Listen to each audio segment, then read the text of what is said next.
नरसिंहपुर ऐतिहासिक रथयात्रा परंपरार एक विरल और अन्य नीति आज अक्षुण्ण रही। साधारणतः ओडिशार विभिन्न स्थान में बाहुड़ा एकादशी दिन रथ उपरे चतुर्धा मूर्ति सुनावेश अनुष्ठित होता है, किंतु नरसिंहपुर यह परंपरा संपूर्ण भिन्न। एठारे गुंडीचा मंदिर में नवमी तिथि में महाप्रभु श्री जगन्नाथ, बलभद्र, देवी सुभद्रा और सुदर्शन सुनावेश अनुष्ठित होता है, जहाँ राज्य में एक विरल परंपरा भाव परिचित। गुरुवार यह पवित्र सुनावेश अवसर में गुंडीचा मंदिर में चतुर्धा मूर्ति को स्वर्ण अलंकार सुसज्जित कर दिव्य वेश दर्शन पर सकाळ भक्तों भिड़ लगी रही। नरसिंहपुर राजा श्री अंकित राज सिंहदेव और राजमाता अंजलि सिंहदेव महाप्रभु दर्शन कर आशीर्वाद ग्रहण करते। यह अवसर में बड़म्बा नरसिंहपुर विधायक विजय कुमार दलभेरा गुंडीचा मंदिर में पहुंची महाप्रभु दर्शन करते। से अंचलवासी सुख, शांति, समृद्धि और सर्वमंगल कामना करते।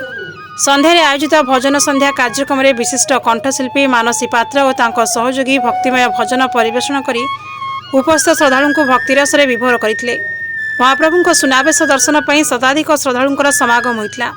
समग्र गुंडीचा मंदिर परिसर भक्ति, श्रद्धा और आध्यात्मिक परिवेश में मुखरित हो उठिला।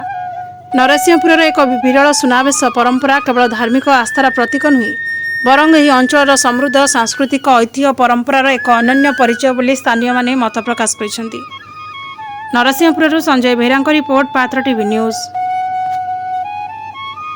माटी जगन्नाथ संस्कृति माटी ओतप्रोत भाव में पुरी आम समस्त देखुचे जे कोटी ओडियार मौडमणि जगतरनाथ जगन्नाथ आसंता खाली बाहुड़ा यात्रा हम, किंतु ये अराट माटीर नियार परंपरा सबुथ अनन्य अद्वितीय।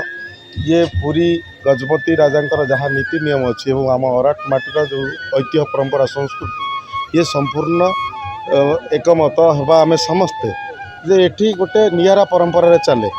आम देखिए सुनावेश पुरी रे जिते बाहुडार परदिन हुए, एटी किंतु बाहुडार पूर्व दिन हुए। एटी गजपति द्वितीय रामचंद्र देव ये आसी तो यार ऐतिह्य परंपरा संस्कृति किभली भाव उज्जीवित आगू जीव ये अवसर में मु अराट माटीर समस्त जनसाधारण किभली भाव मंगल विधान हूँ। जगन्नाथ आशीर्वाद कृपा बारी समस्त पड़ू ये कामना कर।